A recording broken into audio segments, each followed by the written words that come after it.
ನಮಸ್ಕಾರ ಸ್ನೇಹಿತರೆ, ನನ್ನ ತಾರಸಿ ತೋಟಕ್ಕೆ ನಿಮ್ಮೆಲ್ಲರಿಗೂ ಆತ್ಮೀಯವಾದಂಥ ಸ್ವಾಗತ. ಇವತ್ತು ಸಂಜೆ ಟೆರೆಸ್ ಮೇಲೆ ಬಂದಿದ್ದೆ ವಾಕಿಂಗ್ ಮಾಡೋದಕ್ಕೆ ಅಂತ. ಸೊ ಒಂದಷ್ಟು ಸೊಪ್ಪುಗಳು ಬೇಕಾಗಿತ್ತು. ಮಿಕ್ಸ್ ಸೊಪ್ಪೆಲ್ಲ ಹಾಕಿ ಮೊಸಪ್ಪು ಮಾಡೋಣ ಅಂತ. ಒಂದು 7-8 ವೆರೈಟಿ ಸೊಪ್ಪುಗಳಿದೆ ಇದರಲ್ಲಿ. ಪುಂಡಿ ಸೊಪ್ಪು, ಬಸಳೆ ಸೊಪ್ಪು, ಉಳಿ ಬಸಳೆ ಸೊಪ್ಪು, ದಂಟಿನ ಸೊಪ್ಪು, ಹಾಗೆ ಚಕೋತ ಸೊಪ್ಪು, ಗಾಣಿಕೆ ಸೊಪ್ಪು, ಇನ್ನೂ ಬೇರೆ ಬೇರೆ ಥರದ ಸೊಪ್ಪುಗಳಿದೆ, ಹುಳಿ ಸೊಪ್ಪು ಅದೆಲ್ಲ. ಇದೆಲ್ಲ ತುಂಬಾ ಆರೋಗ್ಯಕ್ಕೆ ಒಳ್ಳೆಯದು. ಮಿಕ್ಸ್ ಸೊಪ್ಪುಗಳನ್ನ ಹಾಕಿ ಸಾರು ಮಾಡ್ತೀನಿ ಇವತ್ತು. ಇನ್ನು ಬದನೆಕಾಯಿಗಳೆಲ್ಲ ಸುಮಾರು ಹಾರ್ವೆಸ್ಟಿಂಗಿಗೆ ರೆಡಿ ಇದೆ, ಆದರೆ ನಾನು ಇವಾಗ ಯಾವುದನ್ನು ಹಾರ್ವೆಸ್ಟ್ ಮಾಡ್ತಾ ಇಲ್ಲ. ಯಾಕಂದರೆ ಫ್ರೆಶ್ ಆಗಿ ಬೇಕಾದ ಕಿತ್ಕೊಳ್ಳೋಣ ಅಂತ. ಇನ್ನೊಂದು ಸ್ವಲ್ಪ ಎಳೆದಾಗೆ ಇದೆ, ಹಾಗಾಗಿ ಗಿಡದಲ್ಲೇ ಇದ್ದರೆ ಫ್ರೆಶ್ ಆಗಿರುತ್ತೆ ಅಂತ. ಈ ಚಿಕ್ಕದ ಮಾವಿನಕಾಯಿ ಇತ್ತಲ್ಲ, ನನ್ನ ಮಗ ಕಲರ್ ಚೇಂಜ್ ಆಗಿದೆ ಕಿತ್ಕೊಡಮ್ಮ ಅಂತ ಇದ್ದ, ಹಾಗಾಗಿ ಅವನ ಕೈಯಲ್ಲೇ ಹಾರ್ವೆಸ್ಟ್ ಮಾಡಿಸ್ತಾ ಇದ್ದೀನಿ. ಈಗಿನ ಕಾಲದ ಮಕ್ಕಳಂತೂ ಸಿಟಿಲೇ ಹುಟ್ಟಿ ಬೆಳೆಯೋದ್ರಿಂದ ಅವ್ರಿಗೆ ಹಳ್ಳಿದು ವಾತಾವರಣ ಏನೂ ಗೊತ್ತಿರಲ್ಲ. ಅವ್ರ ಕೈಯಲ್ಲೇ ಗಿಡ ನೆಡ್ಸೋದು, ಅದು ಯಾವ ರೀತಿ ಬೆಳೆಯುತ್ತೆ ಅಂತ ತೋರಿಸೋದು, ಜೊತೆಗೆ ಈ ರೀತಿ ಹಾರ್ವೆಸ್ಟ್ ಮಾಡಿಸೋದು ಅವ್ರಿಗೆಲ್ಲ ಒಂಥರ ಖುಷಿ ಕೊಡುತ್ತೆ. ಹಾಗೆ ಅವ್ರಿಗೆ ಒಂದು ಗಿಡ ಬೀಜದಿಂದ ಬೆಳೆದು ದೊಡ್ಡದಾಗಿ ಹೂ ಬಿಟ್ಟು ಕಾಯಾಗಿ ಹಣ್ಣಾಗೋದಕ್ಕೆ ಎಷ್ಟು ಸಮಯ ಹಿಡಿಸುತ್ತೆ ಅನ್ನೋದು ಕೂಡ ಗೊತ್ತಾಗುತ್ತೆ.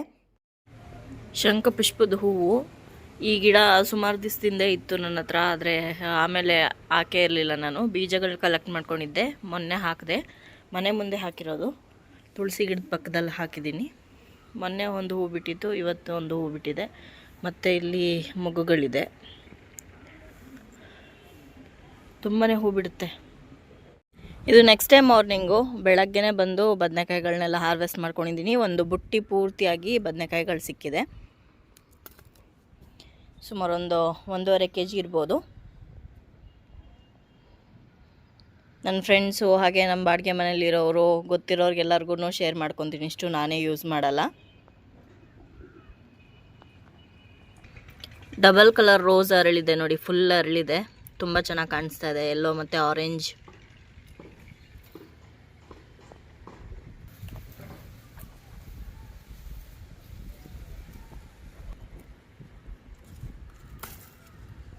ಹೂನ ಗಿಡದಲ್ಲಿ ಹಾಗೆ ಬಿಟ್ಬಿಟ್ರೆ ಅದು ಫಂಗಸ್ ಆಗುತ್ತೆ, ಹಾಗಾಗಿ ಪೂರ್ತಿ ಅರಳಿದ ಮೇಲೆ ಕಿತ್ಕೊಂಡ್ಬಿಡ್ತೀನಿ ನಾನು. ಡೇರೆ ಹೂ ನೋಡಿ ಫುಲ್ಲು ದೊಡ್ಡದಾಗ ಅರಳಿದೆ, ಅಂದರೆ ಪೂರ್ತಿ ಮೊಗ್ಗು ಪೂರ್ತಿ ಇಲ್ಲದೆ ಮಧ್ಯದಲ್ಲಿ ಎಲ್ಲ ಫುಲ್ಲು ಅರಳಿದೆ. ಇದನ್ನು ಇವತ್ತು ಹಾರ್ವೆಸ್ಟ್ ಮಾಡ್ಕೊಳ್ಳೋಣ. ಇದನ್ನು ಹಾರ್ವೆಸ್ಟ್ ಮಾಡಿಕೊಂಡ್ರೆ ಇಲ್ಲಿರುವಂಥ ಮೊಗ್ಗುಗಳು ಇದೆಲ್ಲ ದೊಡ್ಡದಾಗುತ್ತೆ.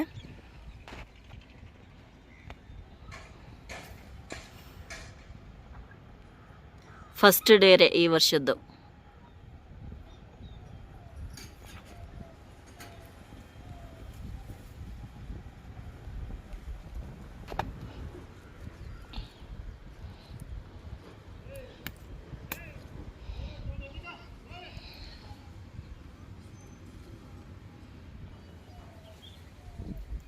ಯೆಲ್ಲೋ ಕಲರ್ದು ಒಂದು ದಾಸವಾಳ ಅರಳಿದೆ, ತುಂಬಾ ದೊಡ್ಡ ಸೈಜಲ್ಲಿದೆ. ಗಾಳಿ ವಿಪರೀತ ನೋಡಿ ಎಷ್ಟು ದೊಡ್ಡದು.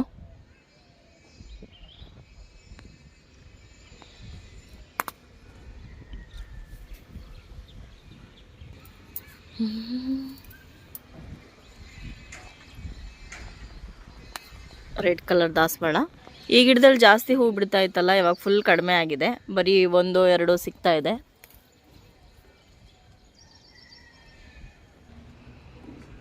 ಆರೆಂಜ್ ಕಲರ್ದು ಒಂದು ಹೂ ಅರಳಿತ್ತು, ಅದನ್ನು ಕಿತ್ಕೊಂಡಿದ್ದೀನಿ.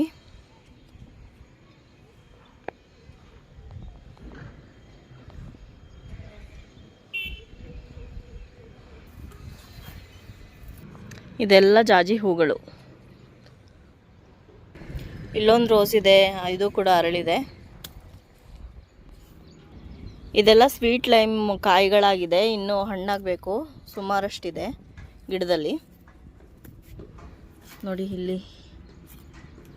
ಹಾಗೆ ಇಲ್ಲಿ ಕಲರ್ ಚೇಂಜ್ ಆದರೆ ಆರೆಂಜ್ ಕಲರ್ ಆಗುತ್ತೆ.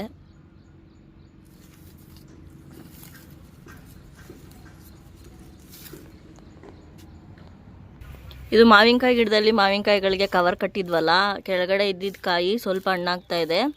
ಸ್ವಲ್ಪ ಪ್ರೆಸ್ ಮಾಡಿದ್ರೆ ಹಣ್ಣು ಥರ. ಇನ್ನೊಂದು ವಾರದಲ್ಲಿ ಹಾರ್ವೆಸ್ಟ್ ಮಾಡ್ಕೊಬೋದು. ನೋಡಿ, ಇದು ನಿಂಬೆ ಹೂವು ಕಾಯಿಗಳಾಗಿರೋದು. ಇಷ್ಟೊಂದೆಲ್ಲ ಉಳಿಯೋದಿಲ್ಲ, 1-2-3 ಉಳ್ಕೊಬೋದು ಅಷ್ಟೇ. ನೋಡಿ, ಇದು ಸ್ವಲ್ಪ ದೊಡ್ಡದಾಗಿದೆ. ಡ್ರ್ಯಾಗನ್ ಫ್ರೂಟ್ದು ಹೂವು ಇನ್ನೊಂದು 2 ದಿವಸದಲ್ಲಿ ಅರಳುತ್ತೆ. ಇನ್ನು ಈ ಡ್ರ್ಯಾಗನ್ ಫ್ರೂಟು ಕಲರ್ ಚೇಂಜ್ ಆಗೋದಕ್ಕೆ ರೆಡಿ ಆಗಿದೆ. ಮುಂದೆ ಎಲ್ಲ ಕಲರ್ ಚೇಂಜ್ ಆಗ್ತಾ ಇದೆಯಲ್ಲ, ಹಾಗೆ ಹಿಂದೆನೂ ಪಿಂಕ್ ಕಲರ್ ಆಗುತ್ತೆ.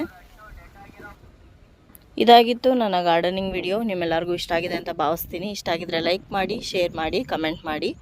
ಹಾಗೆ ನನ್ನ ಚಾನಲ್ನ ಹೊಸದಾಗಿ ನೋಡ್ತಾ ಇದ್ದರೆ ಸಬ್ಸ್ಕ್ರೈಬ್ ಮಾಡ್ಕೊಳ್ಳಿ. ಮತ್ತೊಂದು ಗಾರ್ಡನಿಂಗ್ ವಿಡಿಯೋದೊಂದಿಗೆ ಭೇಟಿ ಆಗ್ತೀನಿ. ಅಲ್ಲಿಯವರೆಗೂ ಧನ್ಯವಾದಗಳು. ಗಿಡ ಮರ ಬೆಳೆಸಿ, ಪ್ರಕೃತಿನ ಉಳಿಸಿ. Happy gardening.